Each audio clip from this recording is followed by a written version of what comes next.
You realized you wanted to get a graduation gift yourself to give to Cove. You had a gift of your own ready to give to Cove when the chance came. You really appreciated what you had gotten. You had a gift of your own ready to give to Cove. We probably already had one. It was something you had known you wanted to do, and you were looking forward to seeing his reaction. Graduation may had already come and gone, but Cove wasn't really around, so you had to wait.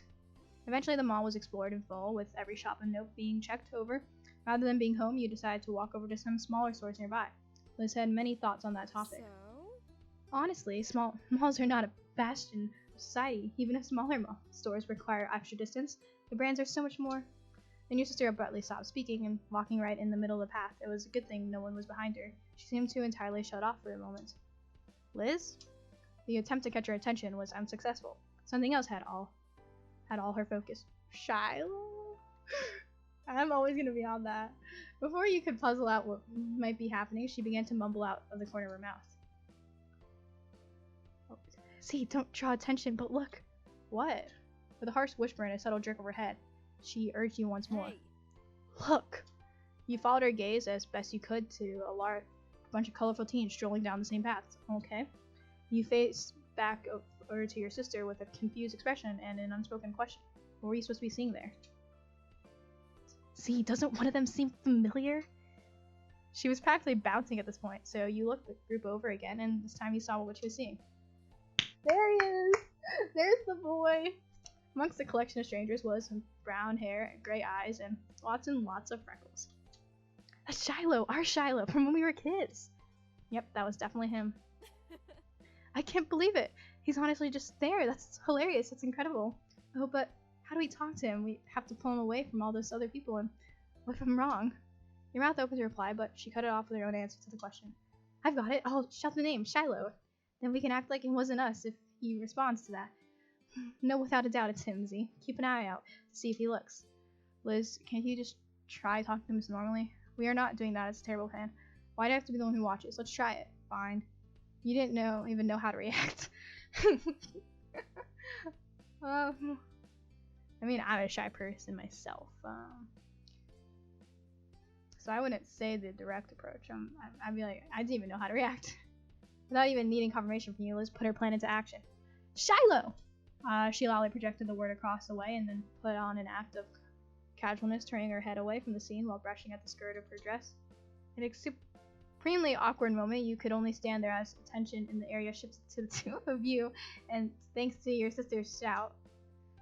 But of the many startled bystanders who became alerted to your presence, one of them was the boy from a distance. His large eyes met yours. He looked. A wide grin took over Liz's face. She pushed the rim of her sun hat up and away from her face while swishing back around to greet her old friend directly. Shiloh!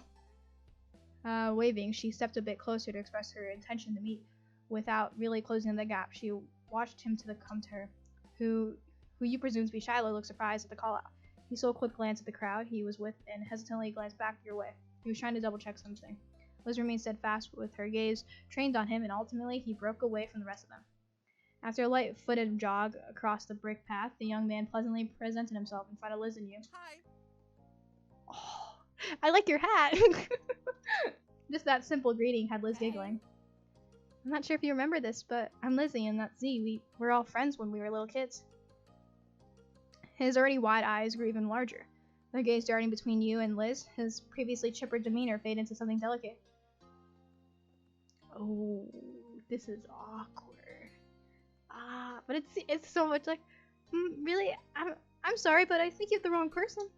You could tell not being instantly recognized was going to make this exchange more of a challenge, since Liz was undeterred. It was a long time ago. You were really young. I get why you feel like that. However, I'm positive I'm right. You're exactly the same. That face, the freckles, how genial you're trying to phrase things. You're even still wearing a hat. Instinctively, he looked up at his headwear and creased brows and not making the connection on why the hat meant something for her. Okay. We knew each other, okay? And as the easy smile settled on him, as a silence followed Liz's speech, he was picking his next words carefully. And then the quiet was obliterated by a new voice bursting into the conversation. Shiloh, what are you doing? The rest of the group already left. A field trip is not a vacation. We're on a schedule. Startled, your head snapped towards the path.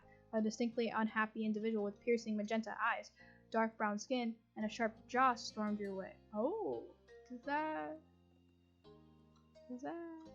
He carried a cloud of authority with him, despite looking like he wasn't even 18 yet. Sorry. I didn't mean to ditch.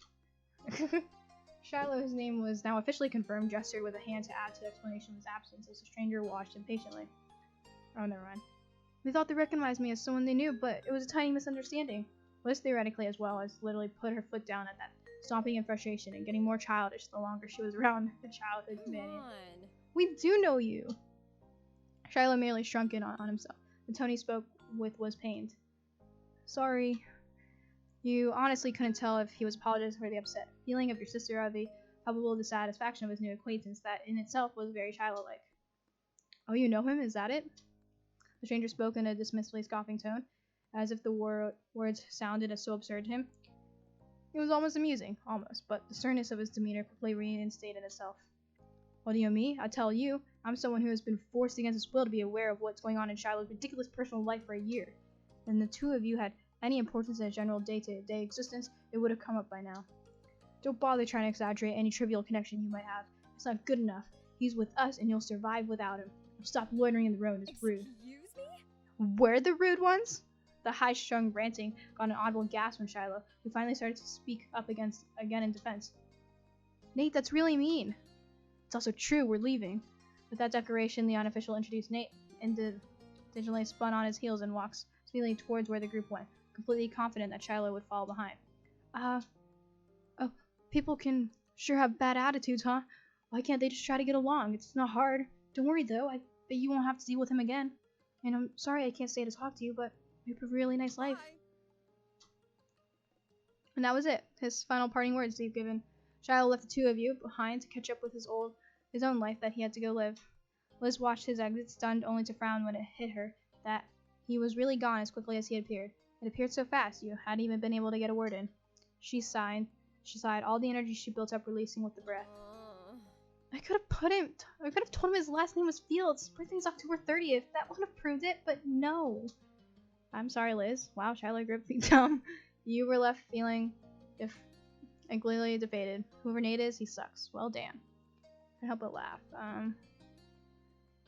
Yeah, I'd probably laugh. You knew it wasn't funny to your sister, but it was just so weird and unexpected. Do you want to go catch up with him?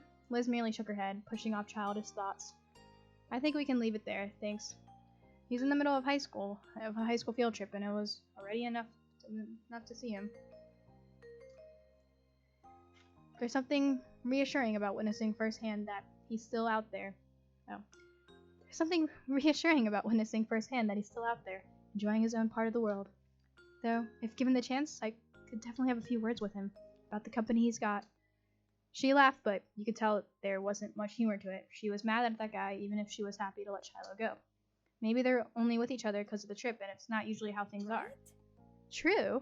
We can only hope the same for him, as he did for us. Have a nice life, Shiloh. Have a good life. Bye, Shiloh. We'll miss you. Good luck out there. You'll need it. You didn't have anything left to say.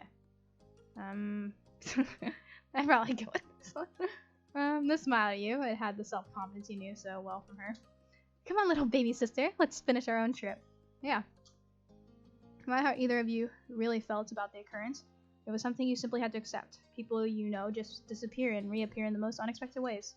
The two of you enjoyed what remained of your outing until it was time to return home. By the time you arrived back, the sun was already beginning to set. You arched your back as you stretched your arms toward the ceiling. While it had been a good day, it had enough activity to cover an entire week. Liz tried to hide a yawn behind her hands. You weren't the only one feeling worn out. I'll be heading up to your room, the guest room, since mine stopped being available as soon as I was out the door. Her tone was light. She had quite a lot to say on the subject when you first taken her over her bigger room after she left for college, but there have been many trips back home for her since then. The room hasn't been hers for years. It was more of a running joke now that she continued to bring the topic up to this day. Let it go, Liz. I didn't see your name on it. Thank you, Liz. It's a really nice room. Thanks for being so gracious about giving it up. Just wanted to follow my big sister's shoes. I'm sorry. Let's see. I didn't see your name on it. You wouldn't after clearing out every possession I left behind. That's right. I don't leave evidence behind. A small laugh was shared between you and your older sister. You better believe you'll be back in the guest room when you've got your own place and we're both in town for a visit. We can take turns. You'll have Thanksgiving, so I'll get Christmas. Sure. Don't count on it. That's alright with me. I don't need it. We can take turns. What a reasonable, mature suggestion. I'll think about accepting it. She flashed her familiar grin, and you couldn't help but feel glad she was back around, even if it was temporary. With that, she plodded off to the spare room. You were ready to go to the same. Moving into a new space was your first opportunity to decorate from scratch. Oh, we get to do this on our own. Let's go. Oh, okay. I kind of missed the other room, not gonna lie. So great. Ooh.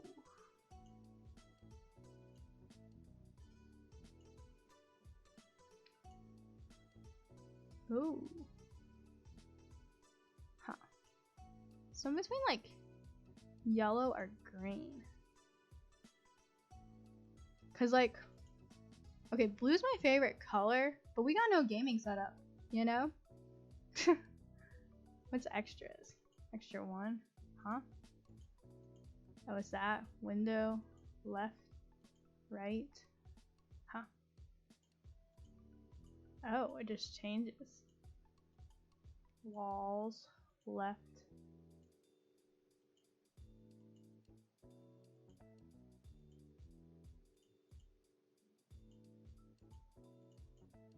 Okay, let's go with what do we go with here? Oh wait, no, green or yellow. Green.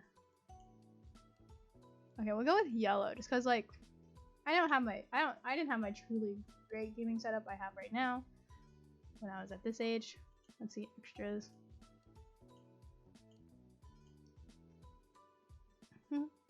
I can keep the trophies. I got a couple medals back there from doing marching band. What's that? We'll leave that empty. See anything cool here?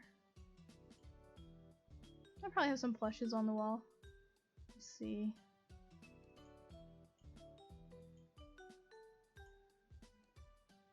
I'm having a lot of fun like hanging up stuff in my room. It's gonna have to wait a bit before I don't really like those ones. We can keep the lights up. Left. And that's it. Huh. Maybe I can leave it at that. Done. You were really satisfied with the feel of your tiny part of the world. As your thoughts drifted, you tried to bite down another yawn. It was so no good. Your bed was now lodged in your mind, and all you could think about was collapsing on it. You trudged up the stairs to your room. Stepping inside, you closed the door behind you, blocking the rest of the house. When you turned back around, you realized you were not alone in there. Comfortably perched on the windowsill was someone very familiar to you. Oh no, why does he have to be so good looking? Cove Holden. The shock knocks all words out of you. Huh? How are you here? The shock knocked all words out of you. He probably has a new voice now, but I'll continue with like kind of airy voice. Like, surprise. His tone was easy and relaxed. It certainly was a surprise. You hadn't expected him to be within the state, never mind your own house. He hadn't answered how he had suddenly disappeared back in Sunset Bird. Though to be fair, you'd been too astounded to actually ask the question. Thankfully, Cove took the hints from your stunned expression and began to explain. So... Oh, I got in about 15 minutes ago. No one was home, so I figured I'd come in the usual way. The window. A small smile had formed on his face, so you were still staring at him, unable to blink in case he disappeared. You could still barely believe that he was really there, mere feet away from you. I left my bags in your backyard. I hope that's alright. That was when you truly understood. Cove had to come straight to you upon getting back to town. You were his first port of call, taking precedence above all else. Even though you hadn't been in when he called, Cove had ensured that he'd see you at the earliest opportunity rather than allowing his plans to change. You laughed. The realization made you bashful. You shook your head at his antics. You stayed frozen, the shock yet to melt you away. You walked over to join him. You ran to Cove. The realization made you bashful. It wasn't news that you were special to Cove, but The way he prioritized you above everything else was something that flustered you. Cove dropped from his seat on the windowsill, landing lightly on his feet. He made his way over to you, the smile still resting on his face.